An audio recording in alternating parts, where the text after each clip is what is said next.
नमो नमः मित्राणि आगच्छन्तु इदानीं वयं पुनः अत्र पररूप एवं पूर्वरूप संधि पढ़ामः। आपने जाना था स्वर संधि को, और स्वर संधि में भी सबसे ज़्यादा छात्रों की समस्या होती है कि पूर्वरूप संधि और पररूप संधि ये इनको बड़ा कठिन लगता है। तो अब बस वही पूर्वरूप और पररूप संधि को लेकर के मैं आप लोगों के सामने आया हूँ। बहुत ही कम समय में बहुत ही अच्छे तरीके से मैं आपको ये दोनों ही संधि का आज मैं आपको क्लियरेशन कर दूंगा। चलिए साथियों देखिए, आगे देखते हैं हम। ये सबसे पहले हम देखेंगे पूर्वरूप संधि।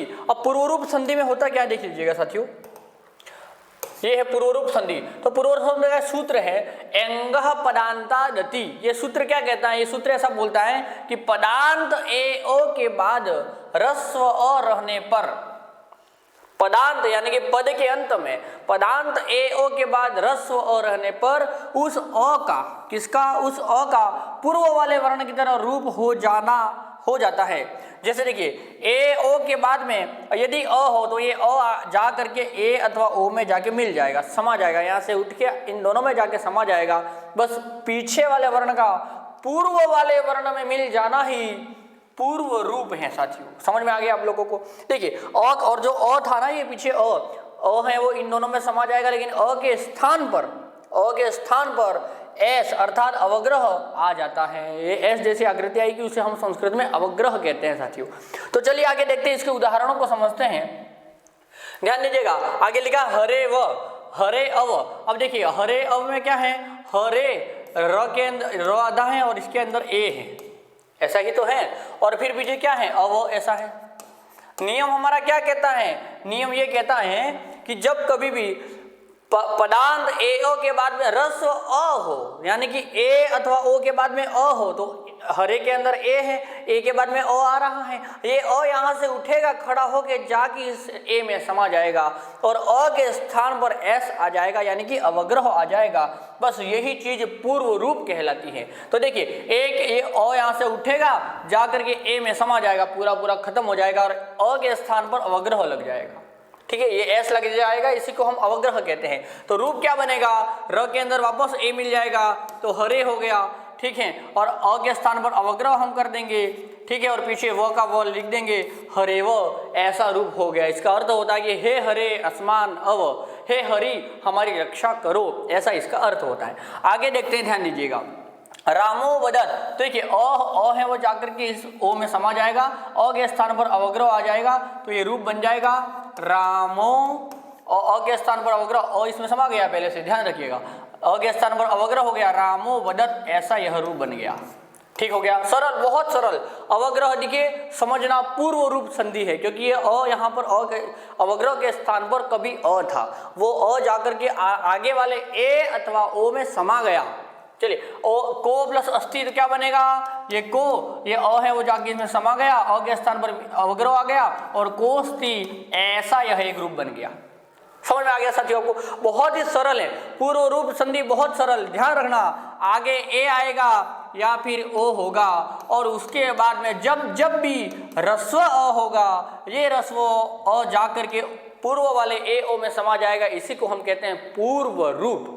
समझ में आ गया आप लोगों को? आगे बढ़ते हैं, देखिएगा अभी हम देखेंगे पररूप। तो पररूप संधि किसे कहते हैं? तो पररूप के विषय में हम जानेंगे। देखिएगा साथियों, सूत्र है एंगी पररूपम। अब पहले क्या होता था? पूर्व रूप में अ है वो पीछे रहता था, आगे जाके मिलता था।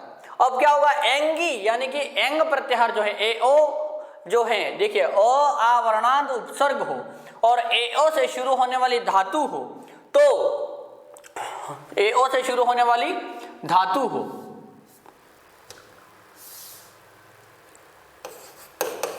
ए ओ से शुरू होने वाली धातु हो, ध्यान दीजिएगा, यहां पर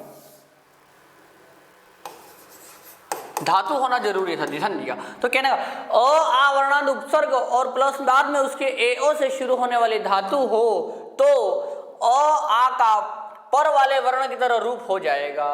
देखिए उदाहरण के यहाँ पर मैं यहाँ पर आपको लिख करके बता देता हूँ। क्या कहता है? अ आ वर्णांत उपसर्ग होना चाहिए, यानी कि अ हो या फिर आ हो, ये इस अ आ में अंत होने वाला कोई ना कोई उपसर्ग होना चाहिए, जैसे उप है, प्रव है, ऐसे उपसर्ग होना चाहिए, और उसके बाद में ए अथवा ओ से शुरू होने वाली धातु भी होनी चाहिए।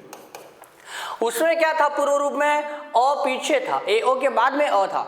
जब अ पीछे था तो आगे वाले एओ में जाके मिल जाया करता था। अब अ और आ आगे आ जाएगा तो वो पीछे वाले एओ में जाके मिल जाएगा। जब अ पीछे जाके मिलेगा उसे कहेंगे पर रूप, और जब अ पीछे हो और वो आगे आके मिल जाए तो उसे कहेंगे पूर्व रूप। अभी हम पर रूप पढ़ रहे हैं, तो अ आ वर्णांत उपसर्ग एओ से शुरू होने वाली कोई धातु हो तो अ आ का पर वाले वर्ण की तरह रूप हो जाएगा। इसी को हम क्या कहेंगे? पर रूप कहेंगे। ऊप के अंदर अ आ रहा है, पीछे ए लयति ए से शुरू होने वाली धातु है, बस यही कंडीशन है, इसीलिए यहाँ पर ये रूप बन जाएगा उपे लयति। आगे अ है, पीछे जाके मिल जाएगा, यहाँ से अ खड़ा होगा जाके इसमें मिल जाएगा, पर कंडीशन यहाँ पर ये रहेगी कि यहाँ पर कोई अवग्रह नहीं आएगा, तो उपे लयति ऐसा रूप बन गया। ठीक हो गया साथियों। अच्छा, प्र, ये प्र के अंदर क्या है? प्र के अंदर अ है, ठीक। आगे क्या है? ए जते हैं, तो ये अ होगा, ये अ यहाँ से खड़ा हुआ जाके इस ए में जाके समा गया, समाप्त हो गया, तो रूप बन जाएगा प्र के अंदर ए मिला, प्रे और जते, तो प्रे जते ऐसा यह रूप बन गया। ठीक हो गया। अ आगे होगा तो पीछे जाके मिल जाएगा पर रूप, अ पीछे होगा आगे आके मिल जाएगा तो पूर्व रूप। ठीक है, ये प्र धन एषयति रूप बनेगा प्रेषयति। ठीक हो गया। ये प्र, ये उप, ये सब क्या है? अ आ वर्ण वाले उपसर्ग है, और ए ओ से शुरू होने वाली पीछे कोई न कोई धातु होगी तभी वो पररूप संधि कहलाएगी साथियों। आगे बढ़ते हैं, देखिएगा अन्य भी उदाहरण है। उप प्लस ए लयति क्या बनेगा? उपे लयति। ठीक, उप प्लस औषधि क्या बनेगा? उपोषति। उपधन औषधि क्या बने? अवधन औषधि क्या बनेगा? तो अवोषति। समझ में आ गया आप लोगों को? अब एक दूसरी बात छोटी सी ध्यान दीजिएगा, एक सूत्र ऐसा आता है कि शकंध्वादिषु पररूपम वाच्यम, शकंध्वादिषु पररूपम वाच्यम। शकंदु गण में पठित जितने भी शब्द हैं वो सब के सब पररूप कहलाएंगे। अच्छा, क्यों? क्योंकि उनकी टी संज्ञा होती है। अब टी संज्ञा क्या है इसको जानने के चक्कर में आप मत रहिए, बस इतना ध्यान रखिए कि जो जो शब्द मैं यहाँ पर लिख रहा हूँ वो सब शकंधु गण में पठित शब्द हैं। जैसे कि रूप आ जाएगा शकंधु, शकंधु, ठीक है। फिर रूप हो जाएगा करकंधु, करकंधु, और फिर रूप हो जाएगा मनीषा, और रूप हो जाएगा लांगलिशा,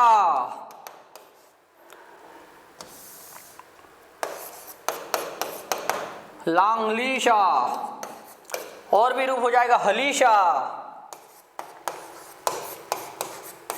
और रूप हो जाएगा पतंजलि, पतत धन अंजलि, पतंजलि। ये सब क्या है? पररूप है साथियों। पतंजलि, मनीषा, लांगलिशा, हलीशा, करकंदु, कुलटा, कुलटा, सीमांत, सीमंत, सीमांत दोनों बन जाएगा, सुसीमंत और सीमांत भी बनेगा। तो ये जो रूप मैंने लिखे हैं ये सब के सब क्या कहलाएंगे साथियों? पररूप संधि के उदाहरण हो गए। अस्तु मित्राणि, जयतु संस्कृतम, जयतु भारतम, धन्यवाद।